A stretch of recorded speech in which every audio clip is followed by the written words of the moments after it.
Declaración Nostra Aetate sobre las relaciones de la Iglesia con las religiones no cristianas. Proemio.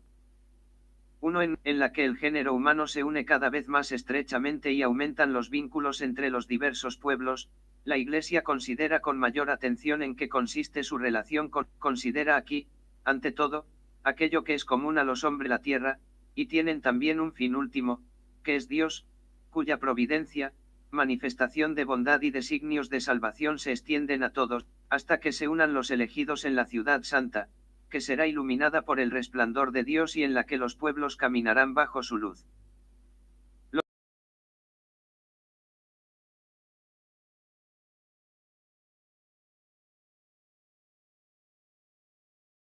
¿Qué es el hombre?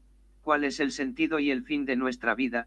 El bien y el pecado, el origen y el fin dolor, el camino para conseguir la verdadera felicidad, la muerte, el juicio, la sanción después de la muerte.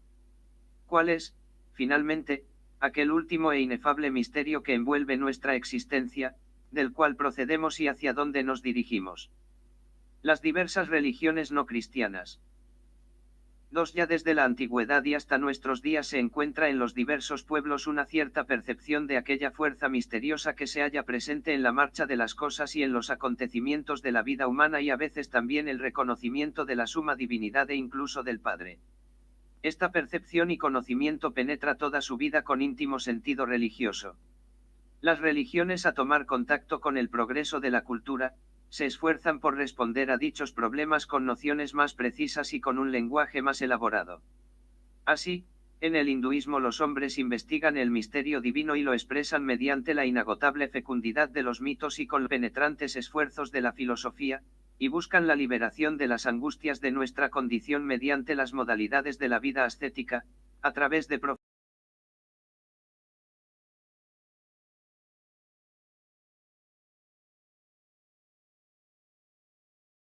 la insuficiencia radical de este mundo mudable y se enseña el camino por el que los hombres, con espíritu devoto y confianza, pueden adquirir el estado de perfecta liberación o la suprema iluminación, por sus propios esfuerzos apoyados con el auxilio superior.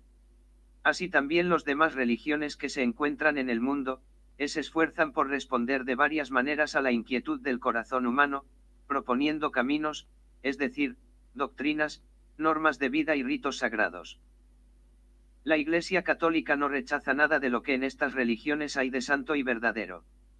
Considera con sincero respeto los modos de obrar y de vivir, los preceptos y doctrinas que, por más que discrepen en mucho de lo que ella profesa y enseña, no pocas veces reflejan un destello de aquella verdad que ilumina a todos los hombres. Anuncia y tiene la obligación de anunciar constantemente a Cristo, que es el camino, la verdad y la vida, J.I.N.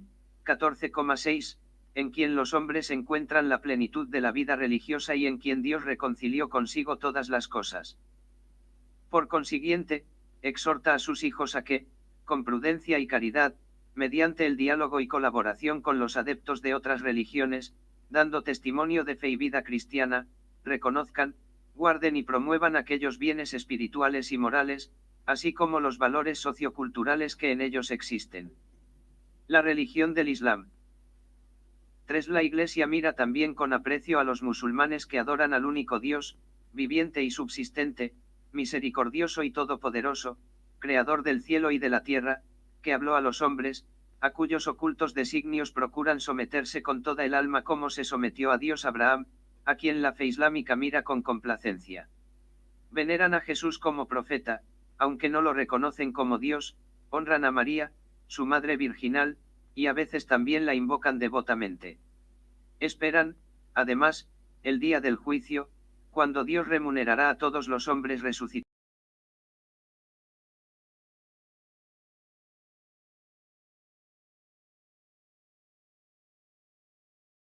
Aprecian la vida moral, y honran a Dios sobre todo con la oración, las limosnas y el ayuno.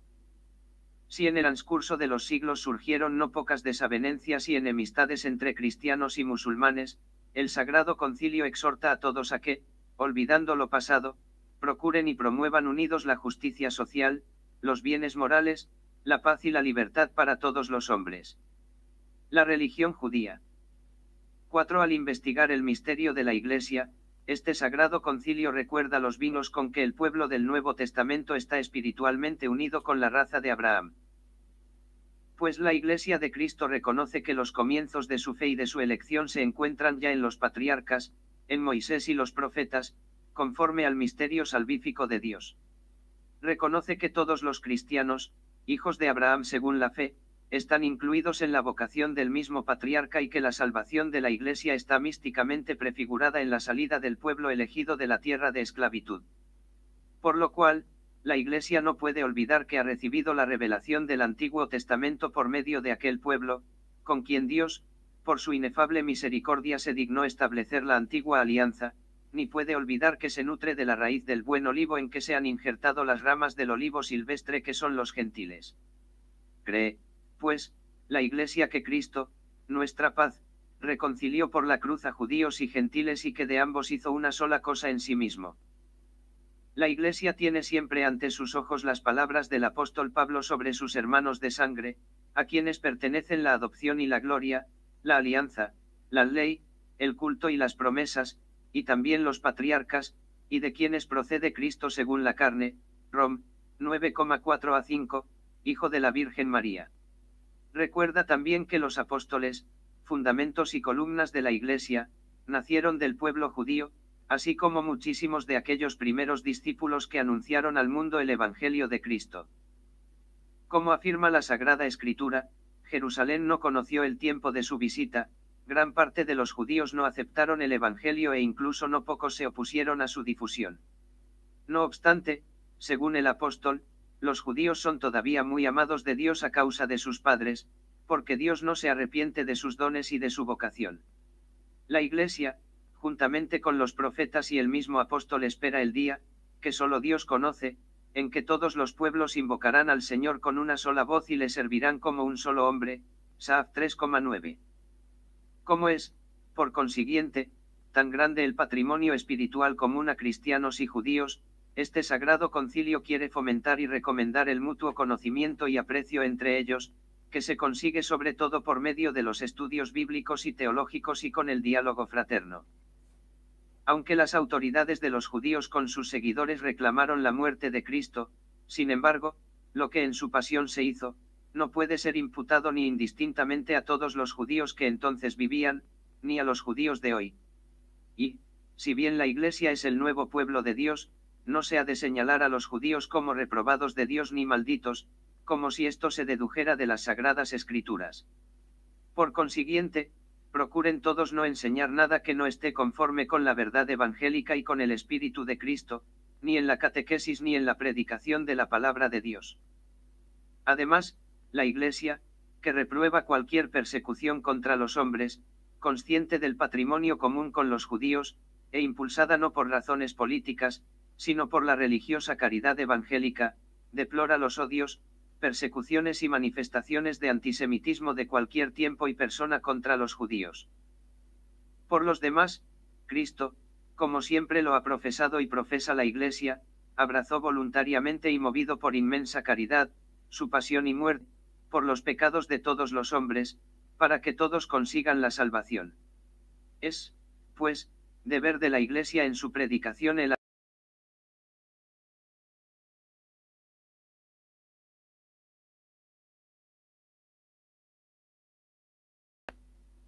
5. No podemos invocar a Dios, Padre de todos, si nos negamos a conducirnos fraternalmente con algunos hombres, creados a imagen de Dios. La relación del hombre para con Dios Padre y con los demás hombres sus hermanos están de tal forma unidas que, como dice la Escritura, el que no ama, no ha conocido a Dios, 1 J.I.N. 4,8. Así se elimina el fundamento de toda teoría o práctica que introduce discriminación entre los hombres y entre los pueblos, en lo que toca a la dignidad humana y a los derechos que de ella dimanan.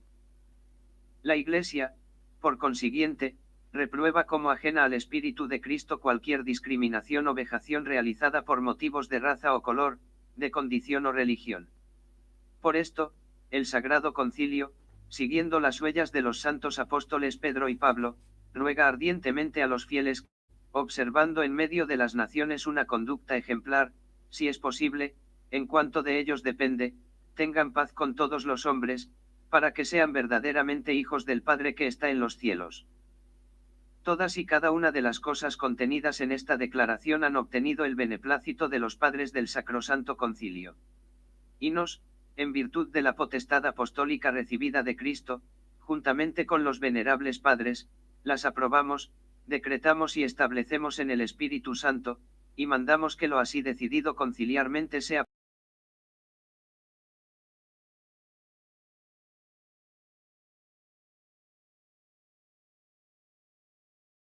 Pablo, obispo de la Iglesia Católica.